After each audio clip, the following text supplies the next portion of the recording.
So compared to the M109R, this thing is going to feel significantly more nimble. I mean, the M109R is not bad. You ride it and you're like, oh, it's not bad. But then you jump on something like this and you're like, whoa, this thing just wants to throw down in the corners. Even though it's got floorboards and you will drag those floorboards, you got to just kind of look at life and be like, all right, clutch, brake, tires, floorboards. They're wear items. They get replaced every couple months, years, whatever.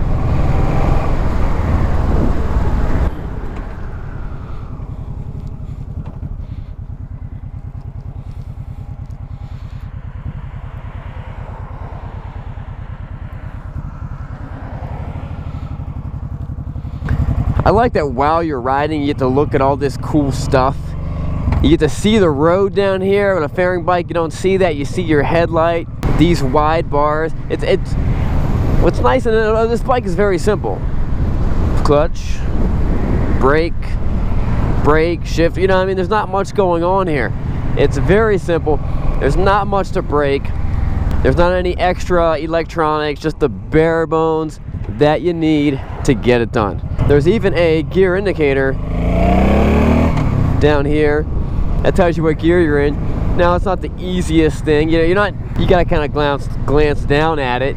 You know, it's not the easiest thing, but this bike only has less than 1,400 miles on it. That's incredible. I like the way the grips feels. I like these wide bars. I've always loved big wide bars. Now, if you want to change them, you could, you know, change them to something, to whatever, but I think this is perfect. Such a fun bike to ride. I've not done this test drive route in a while because we've been jumping on the highway and doing a lot of 0 to 60s. There we go. A little bit of fluid. That's how you know you maybe shouldn't go down too much farther than that. Come into first. Pull out, get up to the speed limit. The funny thing is, this is one of those bikes that I'm not even sure if I can completely put my finger on it of why I like it so much. It just does a lot of things. It does a lot of things pretty well, and I just enjoy riding. I just enjoy doing it. It's got good power. It feels good. It's very comfortable. It's an extremely comfortable ride. If this thing had a backrest on it, it'd be, you know, top 10, one of my most comfortable bikes. And I love the simplicity of the bike. That's what I like about motorcycles. You know, how they simplify my life. It's not how many people can come with me. It's just me, you know? One person on the back, maybe. It's not, what am I gonna listen to while I'm riding? You know, or, oh my, can you imagine someone taking their car to the shop to get, you know, the heat broke, or the AC's not working, or their heated seats not working, or all these things that could break that we've gotten so used to. You don't have those issues with a motorcycle. It's simplified. You know what happens when the heat broke on your motorcycle?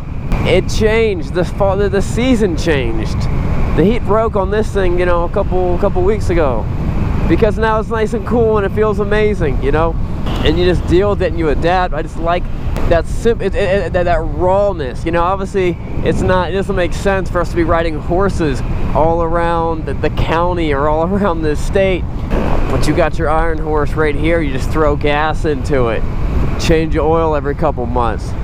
Motorcycles, they open up different opportunities. Not that many people just hop in and go for drives anymore. I love the idea that you can just, and maybe because they're not driving fun cars, I love the idea you can just, it's a thing. This is an event to just hop in on your motorcycle and go for a ride. Just see the stuff you can see and feel the stuff that you can feel while you're riding. You know, when you start hitting up these elevation changes at night, you start realizing how much colder it is when you dip down. There's the things you just don't realize when you're in your climate controlled car. And I'm not bashing cars. I got a lot of cars. I love cars. I got a couple. I'm always buying new ones. I'm always selling old ones. Not always new, or I never bought a new one.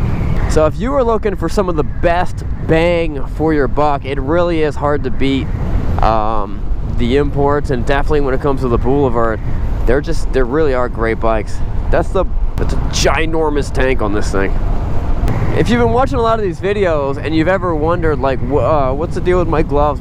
Sean, where'd you get those gloves? These are actually M1 Moto gloves. We actually had these designed specifically to my qualifications and to my liking. I ride so much and I ride so often that I wanted an extremely comfortable pair of gloves, but I wanted them to be incredibly durable. And these are actually one of the only motorcycle gloves on the market that are lined with Kevlar. And Kevlar is not, I found this out pretty quick, Kevlar is not cheap to manufacture. But we figured out a way to manufacture these things with Kevlar, with DuPont, like Kevlar brand Kevlar. Only sell them for 120 bucks a set. Click on Bikes and Beards gear to find that out. This bike is just as comfortable on twisty back roads as it is going to be on the highway. It's just as comfortable going the speed limit as it is whatever the other option is.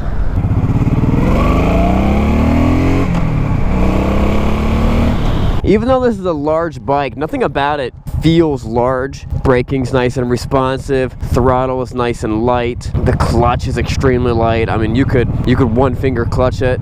Just check it. Fairly easily. Two fingers is extremely easily. Shifting's light. It's just a good riding bike. Alright guys, that wraps it up. We'll see you next time. This bike is for sale at Srkcycles.com. And remember, it is not what you're riding, but where are you going? We'll see you guys next time.